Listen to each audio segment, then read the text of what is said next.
Hello guys, welcome back to the channel. In this today's video, I'll be showing you how to stabilize video on CapCut PC.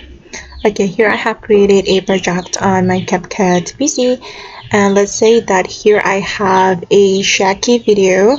So I'm just going to drag the video first to the CapCut timeline, and after that, if we want to stabilize our video, we can tap on the video.